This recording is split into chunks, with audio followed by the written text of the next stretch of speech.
You have questions. Why am I on fire? What's the point of locking myself in this cave?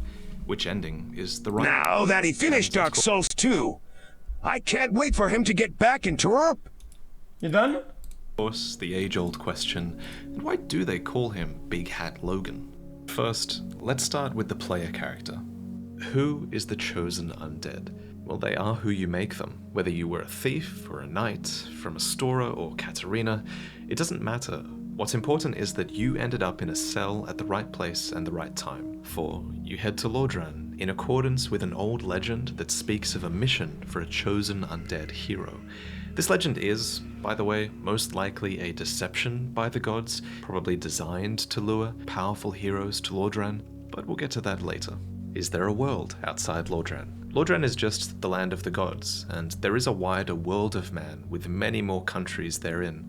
The fate of the world largely revolves around Lordran though, so we never go to these other places. But the characters we do meet in Lordran often hail from these foreign countries, and you can tell that they've been designed to be accurate characterizations of their homelands. What you're seeing on screen are the results of an art competition to depict these foreign places. So check out that video if you're interested, and subscribe to see the next competition really soon. How did this world come to be? Originally, the world had no disparity. Everything was just rock, from the land to the trees to the dragons. It was homogeneous, static, without beginning or end. Then, similar to the Big Bang, fire suddenly came to exist, and it disrupted this eternal monotony. Now, there wasn't just existence, but there were states of existence. Heat and cold, light and dark, life and death. The result was a rock universe gradually changing into the world as you see it in-game, including its overabundance of souls. Hey X, what is a soul? watching you play So when Dark fire Souls came to makes be me and wonder if you are permeated gonna the play uni- God of War 2 on stream. If so, I don't know. I'm looking forward Think about to it. it. XQC Thanks for the 5, man. love What am I from doing? Mexico. Watching this, man. Hold up. Verse, Let me mute this so one. did souls.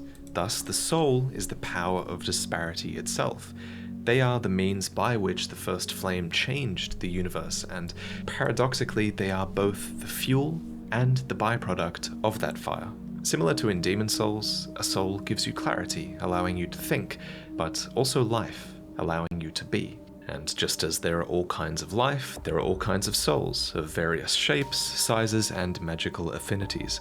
Many bosses are these special beings with special souls, and the most powerful beings are the lords, bearing Lord Souls. Who are the lords, and what is a Lord Soul? The 4 lords are the first kings. They were all attracted to the first flame, having only ever known darkness before coming upon it. Each one discovered this massive concentration of Disparity's power near the flame, which they then used to establish a kingdom under their rule. Thus, these massive souls are called Lord Souls. Of these 4 souls, Karth tells us that the pygmy found the Dark Soul, and it follows that the other Lord Souls all aligned with the other aspects of disparity. So in contrast, Gwyn found the Light Soul, Nito found the Death Soul, and the Witch of Izalith found the Life Soul. These souls came to define them, and they would soon ally together to challenge the everlasting dragons. What is an everlasting dragon?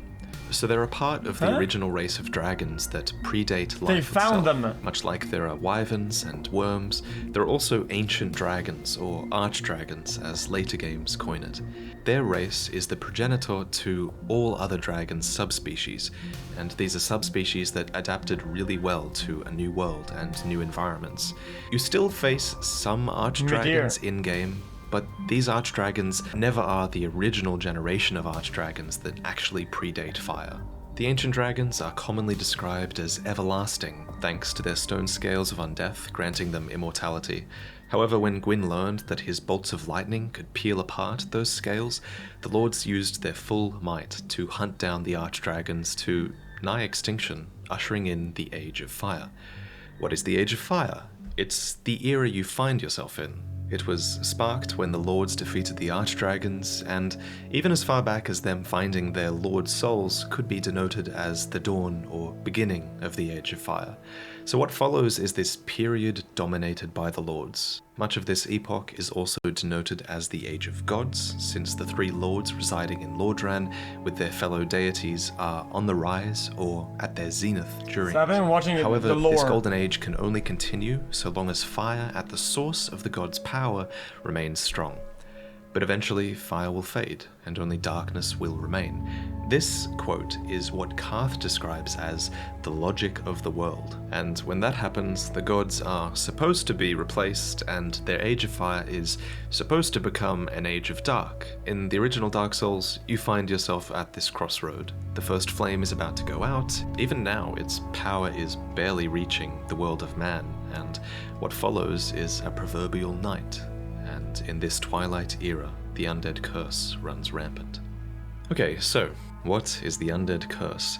Ever since the first flame began to wane, a dark ring of fire has manifested upon the bodies of certain humans, a sign of the dark burgeoning within them.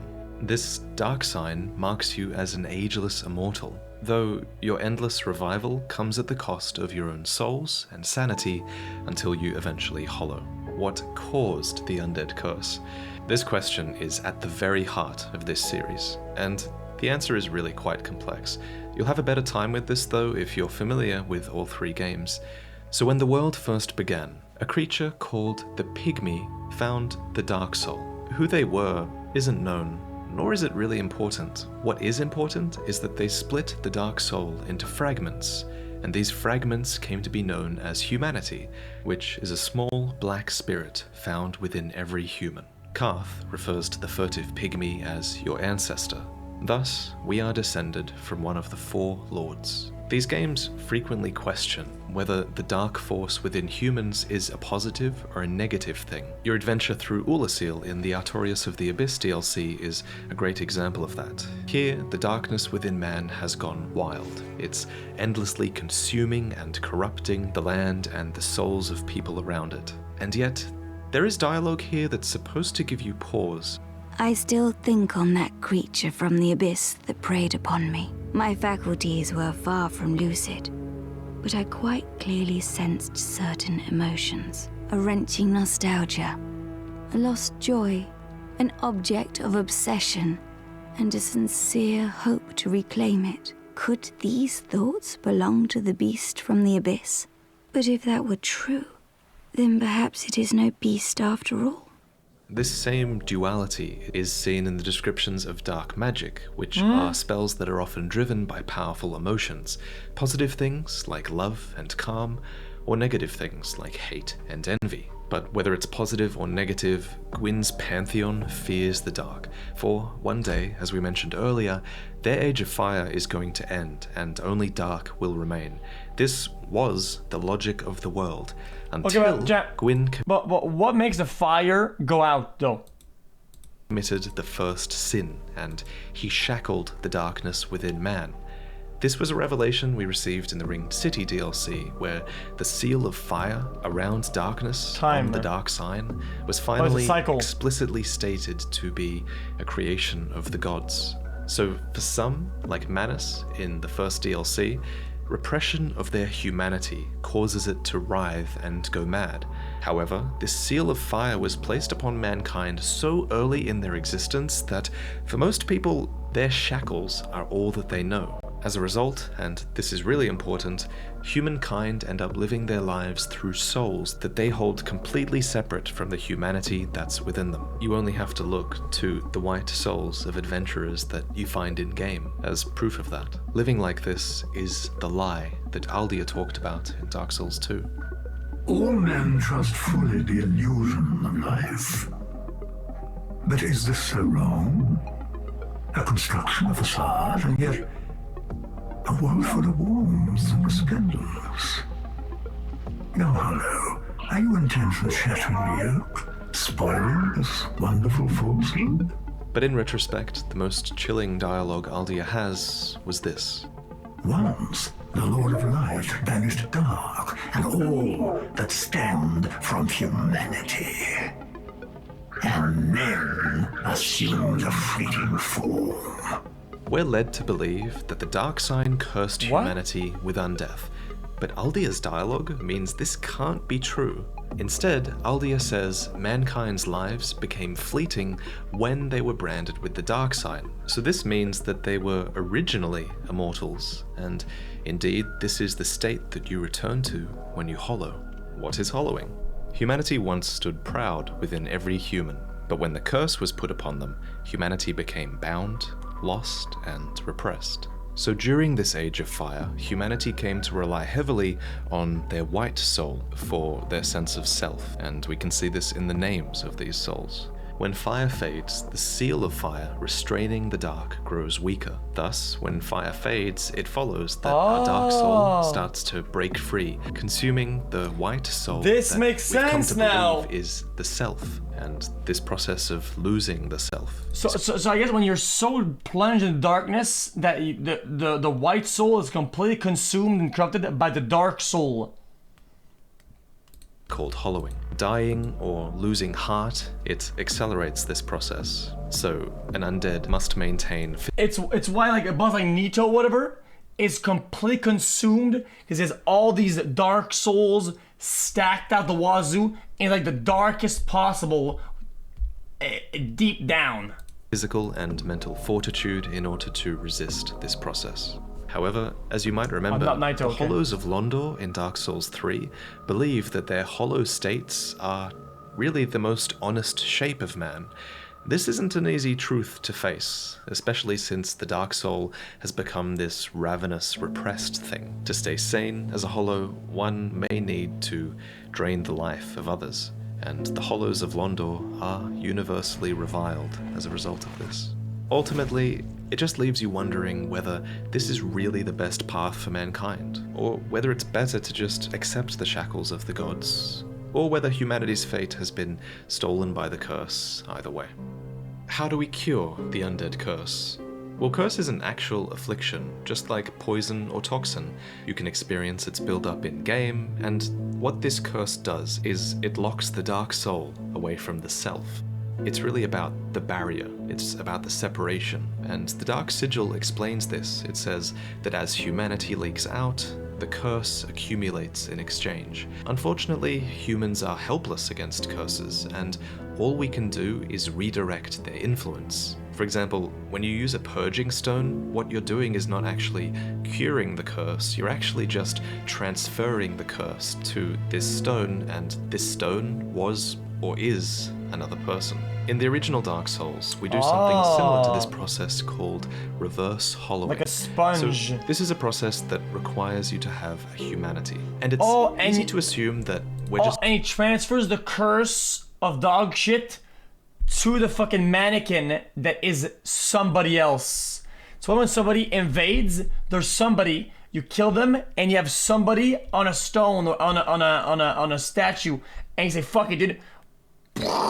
And you put all the dog shit to the side and you get rid of it. Just absorbing But it's the still humanity there. and restoring our humanity, but what's actually happening here is kind of the opposite. Yes, a humanity sprite is taken into the self, but it then acts as a sort of surrogate for the curse, like a purging stone does, and remember, we offer this humanity up to the bonfire. This keeps our white, regular soul safe, and it prevents us from going hollow. Further proof of this dynamic exists in Dark Souls 2, where using a human effigy is just like transferring your curse to a human surrogate. And in Dark Souls 3, we found the Purging Monument, which is this enormous vessel that's overflowing with offered curses. Why did the gods curse humanity? So the logic of the world denotes that fire will fade and only dark will remain. Naturally, Gwyn feared this and managed to enforce a fleeting form upon humanity. The fate of mankind became irreversibly linked to fire, and thus the logic of the world was changed forever. What is the Firelinking? It's a ritual for preserving the first flame. With the decline of fire and the rise of the dark and undeath, the gods were thrown into disarray, and the Lord's peaceful relations ultimately collapsed. Before things broke down, however, they concocted a plan to revive the first flame with a powerful soul, cultivated through firekeepers and undead bonfires. This soul would link itself to the fire, and the fire would inherit a new fuel. So Gwyn was the first to link the fire, and many others have taken up that role since then. What is a bonfire? It's your safe haven. Undead bonfires are fueled by the bones of your own kind, and they're connected to the first flame as a part of a network through coiled swords. The heat that their flames produce heal our injuries and can be collected in a liquid form called Makes sense, estus. kind of. As for warping, light is tied to time in this series, so you can reason that a bonfire's light allows you to warp across time and space to other bonfires in the network. Bonfires and their firekeepers promote undead reliance upon fire, and they promote fire's reliance upon undead. Thus, the gods are almost certainly behind their creation. As for who went out and placed them in the world, it's hard to say, but it seems like they can be placed anywhere where there are undead bones, since we create one ourselves in Firelink Shrine, and even in early versions of the game, you were supposed to be able to place them yourself. However, it's important to remember that Early bonfires versions are primarily a checkpoint mechanic, and gameplay can't always be explained away by lore. For example, you might think that all undead respawn at the bonfire just like you do, but they don't. According to the Crestfallen Merchant, what actually happens is that undead will lay dead for a while and then later rise where they fell. What is a Firekeeper? They're a woman who acts as the living incarnation of a bonfire in order to preserve its flame. So long as the Firekeeper lives, Well, so what too about does the the actual corresponding lore? I feel like- bonfire, and I think he's thinking a bunch of stuff vice in versa. between. These women are thus vessels for the See? countless humanity Miracles, that is offered abyss, to the bonfire, the which deep. means that they receive the dark spirits along with the effects of the curse. just in parse the transform. lore, but they don't really Humanity wriggles structure the lore beneath that their much. Skin, nipping at body and soul, and this causes great pain and horrific scarring, though not at extremities like the head or the hands. Firekeepers bear this suffering so Oh, that you his can videos benefit about the from story. bonfire, and it's through them, and by extension the bonfires, that you can strengthen your soul with whatever traits you desire. So be sure to always thank your oh shit. What is wrong with you? What is a god? Well, they're really whatever humans believe a day. Okay, I get it though. I get it. Guys, I get the actual story. Check guys. I'm not watching West Africa because, you know, this is just like, just, you know. Did he just kick at the end? Guys, did he kick? Watch my videos. Who's the chest? Who is the big, great chest ahead? Her confusion was why I decided to sign you all Oh! up to extra classes today, so follow her stream and thank her for that. But thank you for watching, and I'll see you next time. Okay, guys, I'm too horny. I have to end it. That is fucking tough.